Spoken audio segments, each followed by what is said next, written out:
CBN didn't act alone. I have it on good authorities that the IMF and the World Bank are the ones encouraging Nigeria to go through this route.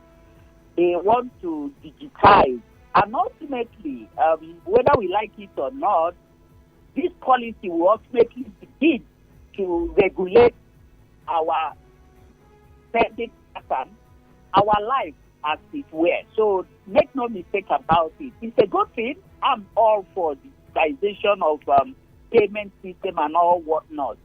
But we are gradually ceding away inadvertently our rights as citizens to the government. If this goes along, mark it somewhere. One day, somehow, it will go beyond the payment system. They will be the ones determining. Think about it. Now, they have the right to tell you how much cash you can spend. What stops them from doing something crazier then? I'm all in for it. But we'll get to a point where I will explain my fears regarding this. But on the surface of it, yes, having a digital footprint in all we do is good. It's good. I'm all in for it. But Dayo, let me give you statistics that should worry you and the rush that they are rushing with this policy. One, it's on record that we have between 108 and 112 million adult Nigerians. Among these adult Nigerians, if you go to the NIFT website, Nigeria Interbank Payment System, you will find that the people with BVN in Nigeria are less than 50 million as we speak. And this involves a few young people, minors, that their parents opened accounts for. So the less than 50 million, you cannot say that they are totally adult Nigerians.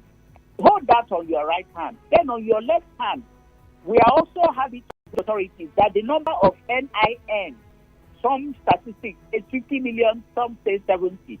Whichever is correct, you see the number of people that have access to banking as it were.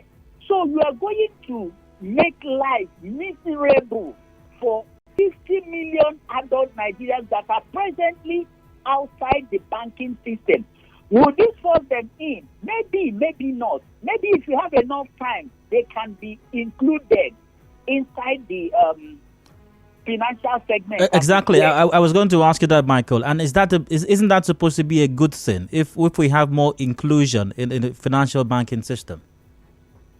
I agree with you. It's a good thing. But the timing today is what? Second week, first week in December. And this thing goes into effect on the 9th of January. Is that enough time for that Mama Sikira in Kara de Muno, somewhere in Sokoto or somewhere, that does all her thing, agricultural business based on cash? Because the technology with which she can do all these other things, fancy and sexy things we want her to do, is not available. So we should be mindful of the implication of what we are trying to do. Think about the consequences of this. Talking about inflation, Dayo, let me ask you a question. What are the three major drivers of inflation? Cash is somewhere around the bottom. The number one cause of inflation in Nigeria today is the exchange rate. How is this going to address the exchange rate? People that move billions of naira to convert to dollars, they do it with cash in Ghana must go. Or, no. It's from transfer. When you are talking about huge amounts, to do it through transfer. So this is not going to reduce the exchange rate. I stand to be corrected. That's number one. Then number two, the importation and the oil, whatever you talk about, it's another driver of the inflation we are talking about. How is this cash going to stop that? So by the time you look at critically at the reason why this cash is going to affect anything, if anything, it's going to backfire.